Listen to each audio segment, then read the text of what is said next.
बिस्मिल्लाहिर्रहमानिर्रहीम। अस्सलाम वालेकुम। परहेजगार लोगों के साथ जाहिल मुआशरे का रवैया। सवाल: हमारी बस्ती में एक साहब हैं जो नमाज, रोज़ा, ज़कात और दूसरे अहकाम इस्लामी के पाबंद हैं। गुनाह कबीरा से परहेज करने वाले हैं, मगर उनका कुछ अजीब हाल है। मसलन वो वालिदैन की खिदमत तो सरअंजाम देते हैं और उनके काम में भी मदद करते हैं, मगर उनके इमलाक से कुछ नहीं लेते, हत्ता कि उनका खाना तक नहीं खाते, महज इस बिना पर कि उनके वालिद का कारोबार के लिए झूठ बोलते हैं।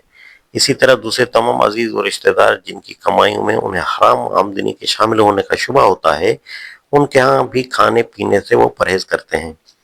रिश्वतखोरों, सरकारी मुलाजमों, सूदी लेन देन करने वालों और फराइद मनसबी की अंजाम दही में बददियानती करने वालों से भी उनका यही मामला है।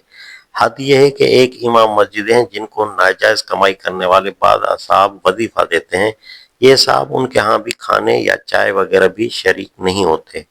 अगर कभी सफर में मजबूरन किसी ऐसे शख्स के यहाँ खाना खा लेने की नौबत आए तो ये खाने की कीमत का अंदाजा करके उससे ज्यादा कीमत का कोई हदिया वहां रवाना कर देंगे। और अगर किसी नाजायज कमाई करने वाले के यहाँ मजबूरन कुछ खा पी लेंगे तो अंदाजन उसका मुआवजा खिराती फंड में जमा करके ये दुआ करेंगे कि या अल्लाह, इसका सवाब फलां को पहुंचे जिसके यहाँ से मैंने खाया पिया है। सारे मामले की उस दूसरे शख्स को कोई खबर नहीं होती। खुद उन मुस्लिम मुत्तकी साहब की आमदनी का एक कतई जायज तजारत से होती है, जिसमें कोई झूठ नहीं बोलते। इस कमाई से आज़ा और अहबाब को खाने और चाय की दावत अक्सर देते रहते हैं। अब उनकी इस परहेजगारी से उनके वालिदैन और दूसरे आज़ा सख्त नाला हैं। पड़ोसियों में भी एक हलचल मची हुई है और बस्ती में उनके खिलाफ नाराजगी पैदा हो रही है। मेहरबानी करके हमें ये बताइए कि ये मुत्तकी साहब सही रास्ते पर हैं या नहीं।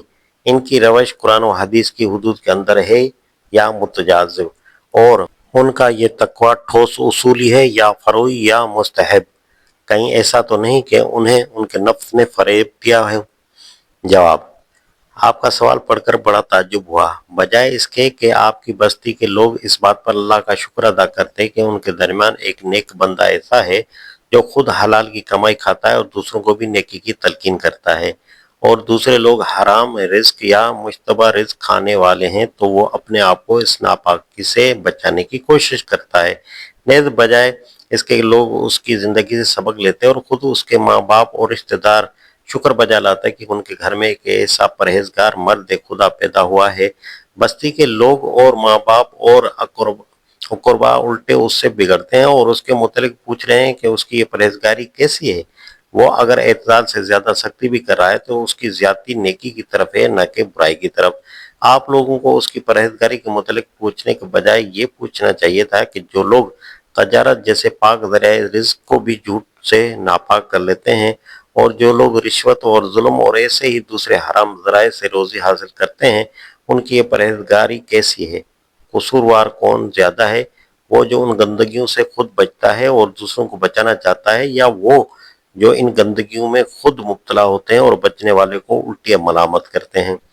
मुझे देखकर बड़ा रंज होता है कि अब मुसलमानों की अखलाकी पस्ती यहाँ तक पहुँच गई है कि उनकी बस्तियों में खुदा का कानून तोड़ने वाले मदे से दंदनाते फिरते हैं और रब्बुल आलमीन के कानून की पाबंदी करने वाले और उसकी अताअत की तलकीन करने वाले उल्टे नक्कू बन जाते हैं।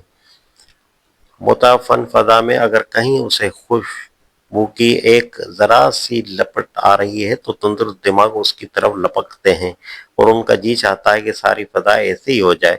लेकिन मातम के काबिल है इन बीमार दिमागों का हाल जो खुशबू की इस लिपट पर नाक मुंह चढ़ाते हैं और चाहते हैं कि फजा में इतनी सी खुशबू भी बाकी न रहे।